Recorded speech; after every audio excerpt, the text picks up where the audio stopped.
Yo, man. What's good, YouTube? It's your boy, McKennaps, aka Mr. Net Pro Boy, man. Today's video, we got John Morant. John Morant, aka the wanna be NBA young boy.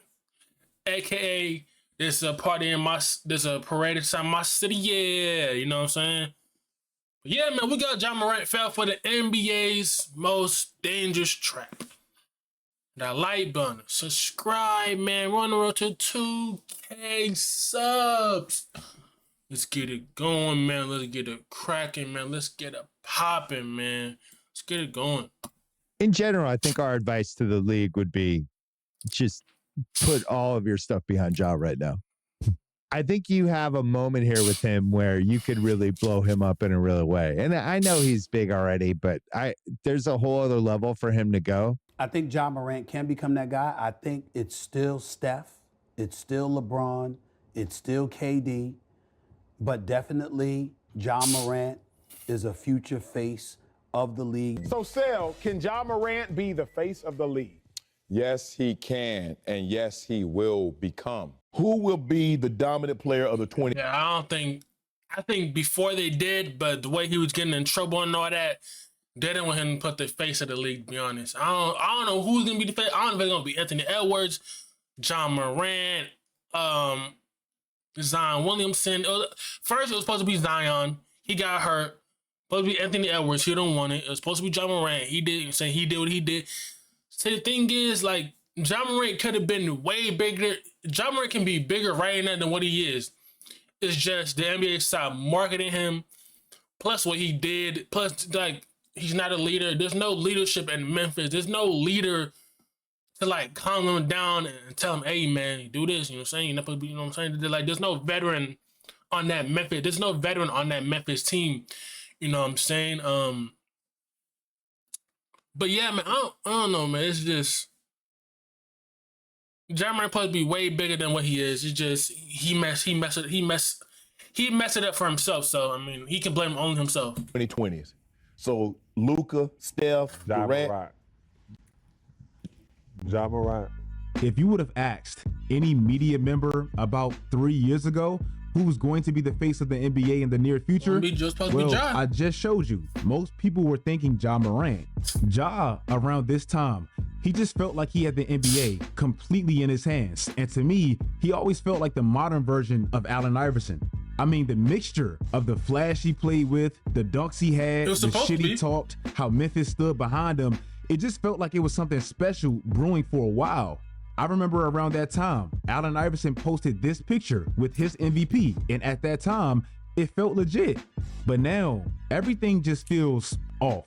I'm not even just talking about the extremely odd firing of Taylor Jenkins. That's its own issue, and that aside, I'm mainly talking about the fact that Memphis, they've been hovering around the second seed all year, yet still, even with how deep they are, nobody seems to take them that serious because we don't really know exactly what's up with their best player, Ja.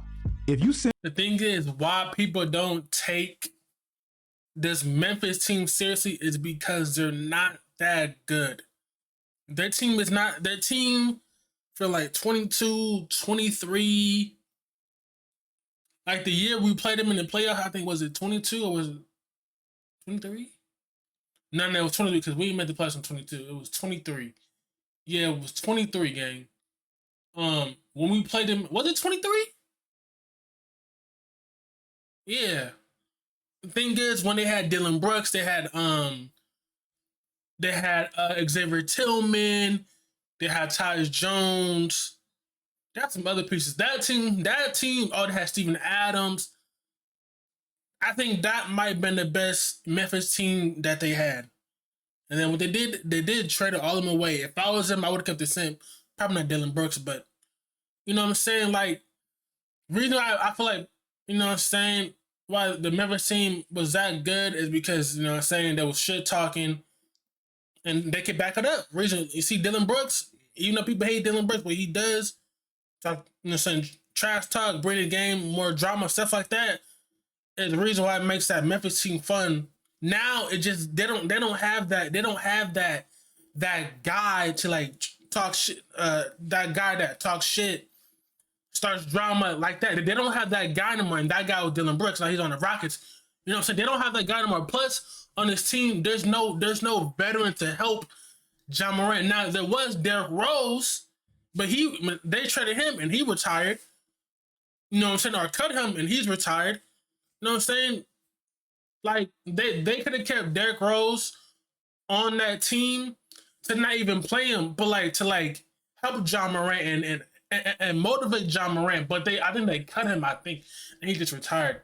There's no veteran piece on that Grizzlies team. Like, that's why they're so chaotic, because they don't know where to go. There's no veteran piece to help them. You know what I'm saying? Every great team that wants to win a championship or is going to go to the playoffs has at least one veteran on the team that can help them. You know what I'm saying? Look at the bum ass Celtics. They got Al Horford. You know what I'm saying? Boom, veteran piece. Look at my Lakers. Keith Morris, veteran piece. You know what I'm saying? All these good teams you see has a veteran piece.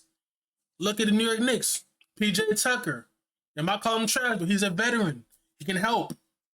You know what I'm saying?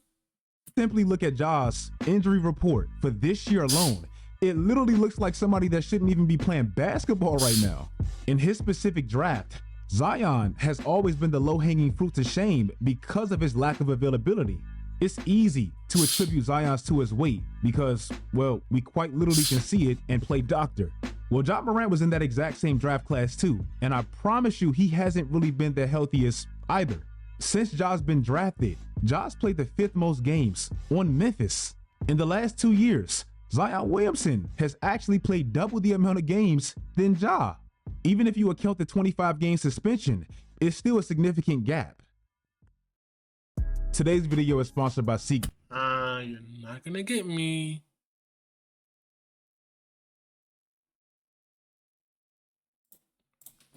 Who do you look at around the league as you're studying and say, we're gonna have to run through them? Celtics. No one in the West? Nah, I'm fine in the West.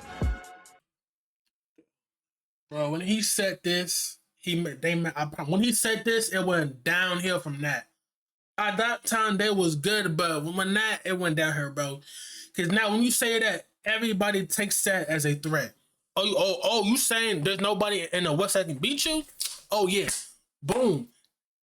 That's a threat right there. That's a threat right then and there. That is a threat. You say that, you know damn well that's a threat for real. Know what I mean? I don't respect no one until they come and give me 40. Look. Los Angeles Lakers. See? Will advance by virtue of a 125-85 win. D'Angelo Russell is smiling again. I swear it feels like ever since this one video, everything just went downhill for Memphis's championship window. I told you. Didn't I just say that? I said it seems like it just went downhill from there. Taylor Jenkins, he just had the weirdest firing you would ever see, especially given the timing. And by the reports, it sounds like Ja Morant wasn't the biggest fan of the new style of offense Memphis ran. Now, I'm not implying that Ja got him fired or anything like that. We literally don't know. But we do know this. Ja is used to having the ball. And honestly, he's mainly effective in the half-court setting when he has the ball, dictating the whole offense.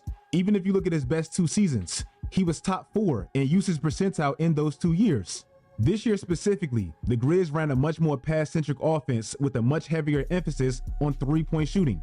Now, with all due respect to Ja, as the franchise player, I get it. That just makes sense. First of all, Ja isn't even there enough to be the focal point of any offense right now. And second, Ja hasn't really developed his game, and I mean at all. Now, I give him grace because I know he's playing through injuries, and even earlier this month. Insane. What do you mean he hasn't really improved his game? Is Ja Morant is still doing the same thing he did 2 years ago, and when he came into the league, he's not like, he's always trying to go to the paint and just try to do some crazy dunking on it. That's why he's getting injured, because he's doing this. Ja Morant has to understand that you cannot play like that for long. Look at Russell Westbrook doing all that shit, and then that's why he has to develop his game. He has to develop a shot. He has to develop a mid-range. He has to develop a 3-point shot. Once he knows how to get to the spots the game is gonna come natural to him, but he's always trying to force to the paint, and that's why that's why he be getting injured, man. He said he probably shouldn't even have been out there, but it's hard to actually watch a lot of Ja in primetime games. So I made sure I watched that Lakers game, and it felt like I watched this play, and then this play, and then this play multiple times. And what's the common theme? Ja Morant always ends up on the floor. Exactly. When you watch that game, all of this makes perfect sense. If you look at Ja Morant's best season, 2022, Ja as a point guard led the NBA in points in the paint. That's a very abnormal stat. Very commendable, and it's actually a testament to how great of a driver and a finisher Ja Morant actually is. But it's not a real sustainable stat for a dude that's 6'3", 180 pounds soaking wet. Look at that season compared to everybody else he's around. Everybody else is bigs. Look at that season compared to Russell Westbrook in his prime. Even Russ, with how ferocious we know he wasn't even that reliant on those in the paint points like Ja back then. See, if Ja has to, if Ja wants to go to paint, he has to at least be like 200 pounds enough, at least 205, maybe 210, because then, you know what I'm saying? Even if we add in the players that Ja Morant is normally compared to, Derrick Rose, Allen Iverson, Russell Westbrook, whoever, it still quite wasn't like this in their best years. Ja back then, he was very much used to pick and rolls where he was able to navigate screens and choose whether he wanted to create contact, hit his little floater, kick it to an open shooter, throw a lob to Brandon Clark, and that's kind of how he ate. If you look at Ja Morant's pick and roll possessions back then, Ja was top 3, and a good amount of his dominance came from that style. Now look at it now. He's 28th.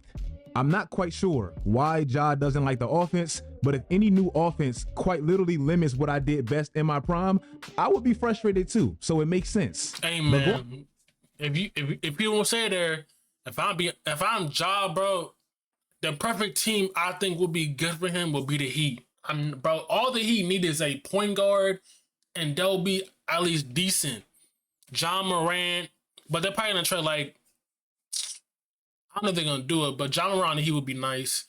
Ja Morant on the Rockets would be nice. I don't know. What else. Who else needs a point guard for real? The Magic would be nice. But I feel like the Heat would just makes sense. Going back to that 2022 season and why they were abnormally great without Ja. To me, it was because they still played great defensively and they had much better spacing. In the games in which Ja didn't play, and mind you, it was a 25-game sample size, the Grizz would have led the league in 3-point percentile.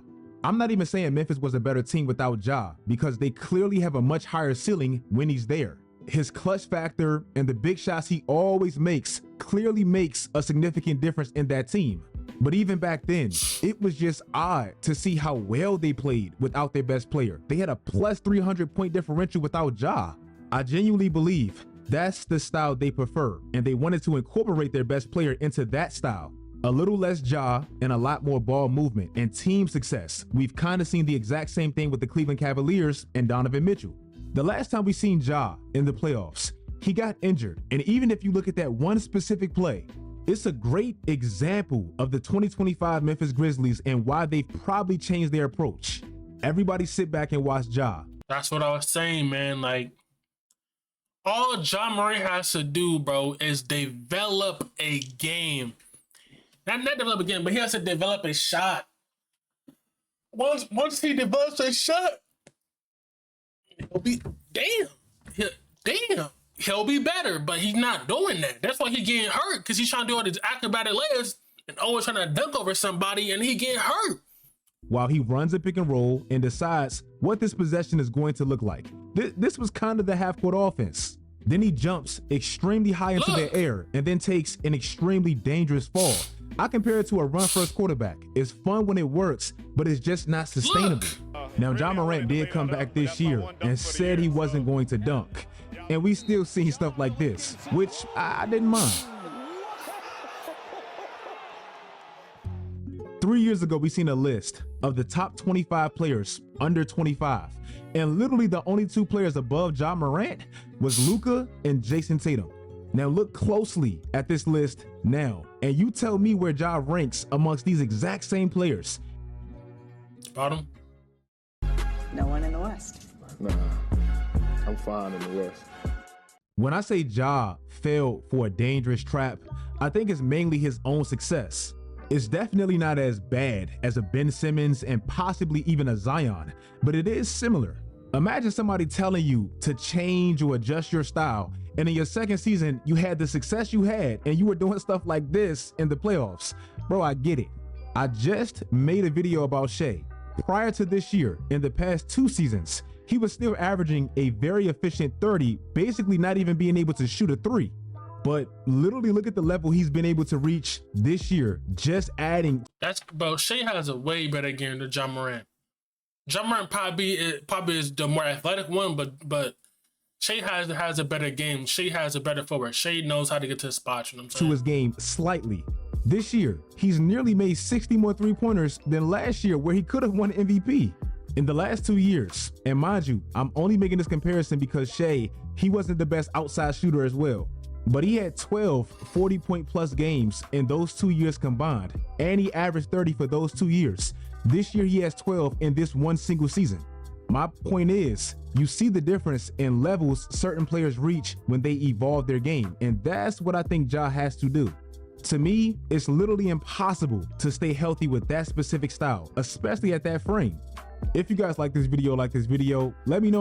You know, man, y'all let me know what you like. Y'all let me know what you think down below. Ja Morant really has to involve his game. He has to get his shot up. He has to develop a mid-range. He has to develop that 3-point shot. Once he do that, he'll be even better. The same shit with Zion.